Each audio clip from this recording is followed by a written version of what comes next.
রাত ১টা। হঠাৎই ঘুম ভেঙে গেল রফিকের। ঘুম ভাঙতেই কেমন যেন অবাক হয়ে গেল রফিক। রাতে তার কখনোই এমনভাবে ঘুম ভাঙে না। নিরিবিলি একা এই বাসায় সে সবসময় এক ঘুমে রাত পার করে দিয়েছে। তাহলে আজ হঠাৎ ঘুম ভাঙার কারণটা কি? কিছু বুঝে উঠতে পারল না সে। বিছানা থেকে নামলো রফিক। টয়লেটের চাপ দিয়েছে, হয়তোবা এর জন্যই তার ঘুম ভেঙে গিয়েছে। হঠাৎই রফিক খেয়াল করলো পুরো বাসাটা কেমন যেন ঠান্ডা হয়ে আছে। জুন মাসে এই গরমে বাসা এত ঠান্ডা কিভাবে হলো ভেবে পেল না সে। বৃষ্টি হয়েছে নাকি? বৃষ্টি হলেও তো এত ঠান্ডা হবার কথা না। মনে হচ্ছে যেন হিমালয়ে এসে পড়েছে সে। কাঁপতে কাঁপতে রফিক বাথরুমে ঢুকলো। বাথরুমের আয়নায় তাকালো সে। কয়েক মুহূর্ত ধরে আয়নায় তাকিয়ে রইল সে। আয়নার দিকে তাকিয়ে তার বারবার শুধু মনে হচ্ছে কিছু যেন একটা ঠিক নেই, কিছু একটা সমস্যা আছে। ঠিক কি সমস্যা তা বুঝে উঠতে পারতেছে না সে। আয়নার দিকে তাকিয়ে থাকতে থাকতে হঠাৎই ভয়ানক চমকে উঠল রফিক। এবার সে বুঝতে পেরেছে সমস্যাটা আসলে কোথায়।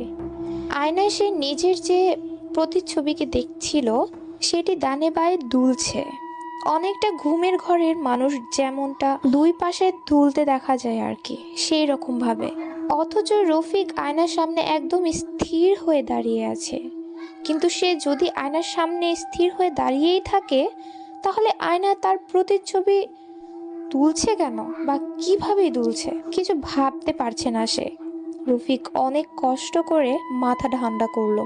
ঠান্ডা ও পরিষ্কারভাবে চিন্তা করতে হবে। সে মাত্রই ঘুম থেকে উঠে এসেছে, ঘুমের ঘর এখনো পুরোপুরি কাটেনি। হয়তোবা এই কারণেই সে ভুলভাল কিছু দেখছে। আয়নার দিকে আবারও তাকালো রফিক। আয়নায় তার প্রতিচ্ছবি এখনো হালকাভাবে ডানে বাঁয়ে দুলছে। দেখে মনে হয় যেন নাচছে প্রতিচ্ছবিটি। রফিক ভয়ে ভয়ে তার একটি হাত উপরে উঠালো। প্রতিচ্ছবি হাত উঠল না, সে দুলতেই থাকলো।